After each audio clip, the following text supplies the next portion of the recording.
اما تحت استرس اگر در زمانی که دچار تغییرات بیولوژیکی شدیم کنش یا واکنشی نشون بدیم، همیشه یه شکافی وجود خواهد داشت بین ظاهر امر و واقعیت امر و چون ما توی اون حالت حیوانی تغییر یافته هستیم، اگه اون ایمیل یا پیامک رو بفرستیم، اون حرف رو بزنیم، اون کار رو انجام بدیم، بعدش همیشه یه چیز میگیم: نباید اون پیام رو میفرستادم، نباید اون ایمیل رو میفرستادم، نباید هیچی میگفتم، چون توی اون حالت تغییر یافته ایم. متوجه شدی؟ آدم‌ها در دنیای غرب در 70% اوقات دارن در حالت برانگیختگی، استرس و بقا زندگی میکنن. ما داریم کل این انرژی رو برای محیط بیرون استفاده میکنیم، برای خطراتش، برای محافظت از خودمون در برابر محیط بیرون.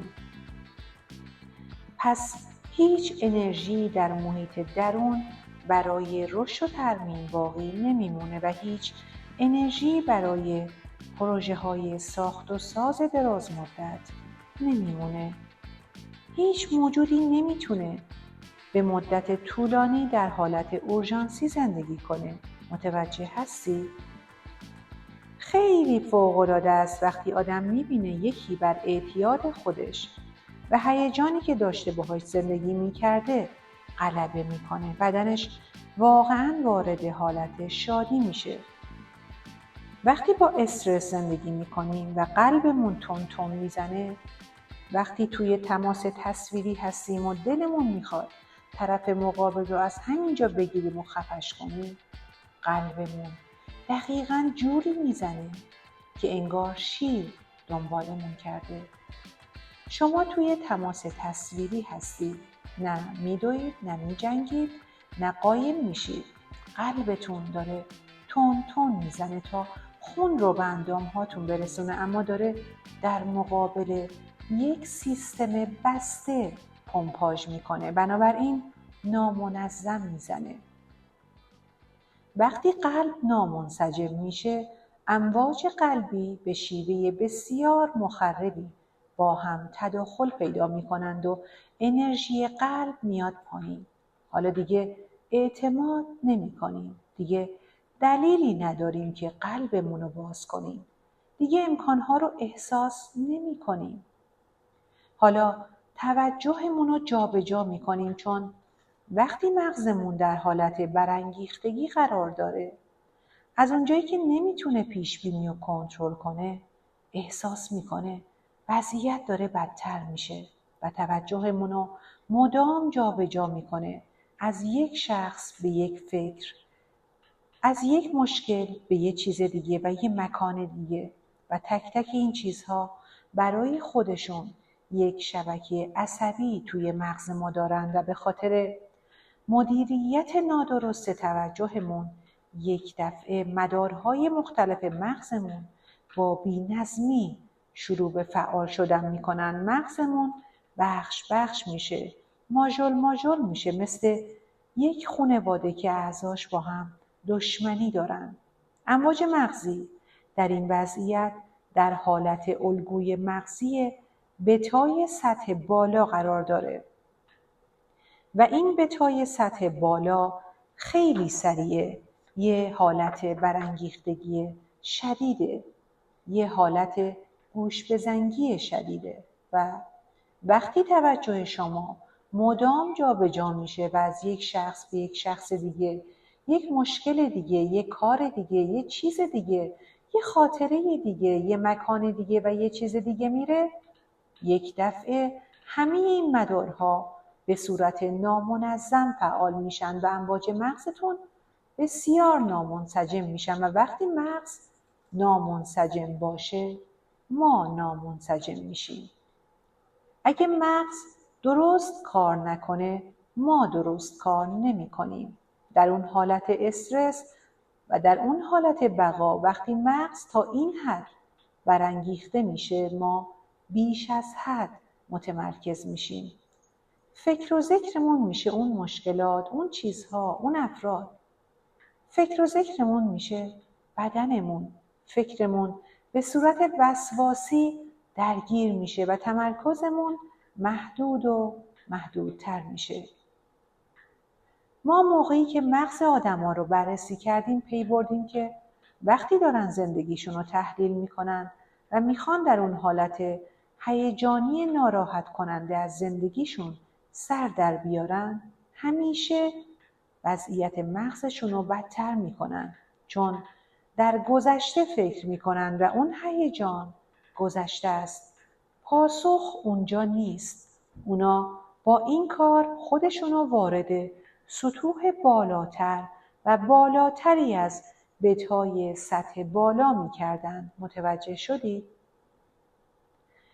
ما پی بردیم که اگه بتونیم به افراد یاد بدیم که از تمرکز محدود، از تمرکز روی چیزهای مادی، چیزهای فیزیکی، چیزهای شناخته شده خارج بشن و چشماشون رو ببندن، تمرکزشون رو گسترده تر کنن، هوشیاریشون رو به روی فضا و نیستی باز کنن، این حرکت از تمرکز همگرا به سمت تمرکز واگرا به سمت حس کردن فضا باعث میشه شخص تحلیل کردن و فکر کردن رو متوقف کنه. بعدش باید توجهش رو روی نیستی نگه داره. من واقعا نمیدونم چجوری نیستی رو برای یه آدم مادی توضیح بدم، جایی که هیچی توش نیست، واقعا هیچی.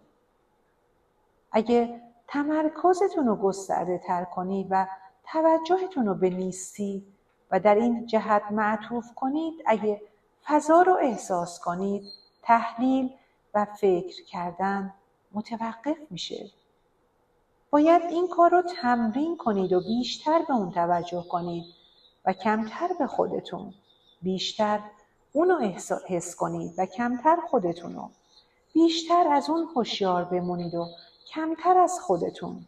بیشتر اون باشید و کمتر خودتون. باید حسش کنید، تجربهش کنید، ریلکس کنید و این کارو بارهای بار انجام بدید. باید تمرکزتون رو باز کنید تا امواج مغزیتون از امواج بتای سطح بالا به بتای سطح متوسط و بتای سطح پایین برسه.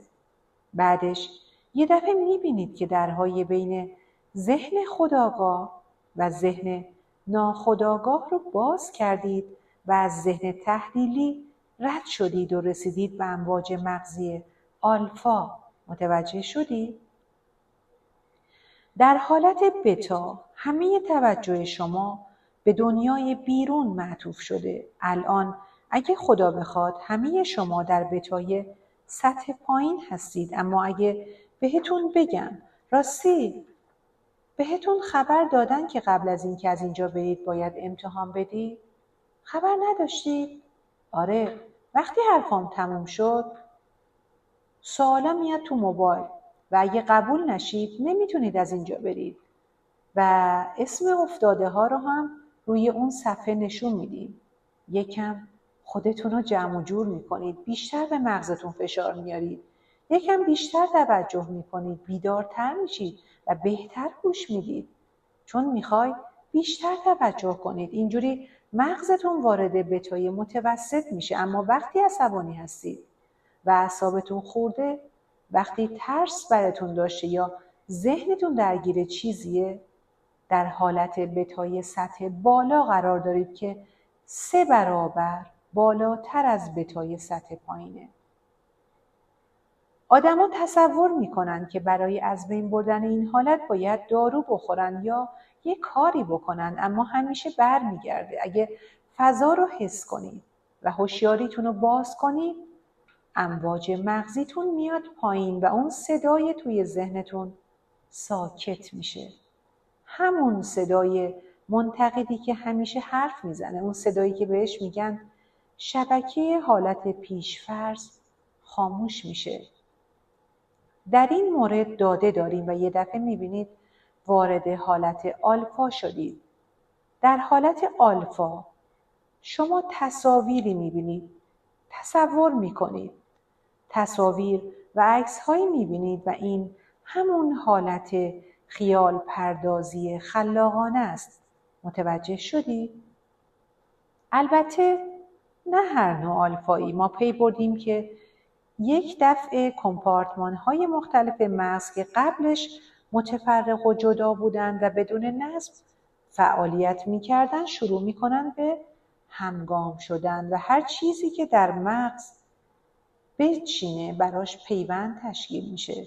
دیدیم که یک دفعه اجتماعات عظیمی از نورون‌ها پیوندهای بزرگتری رو در بخش‌های بیشتری از مغز تشکیل میدادند.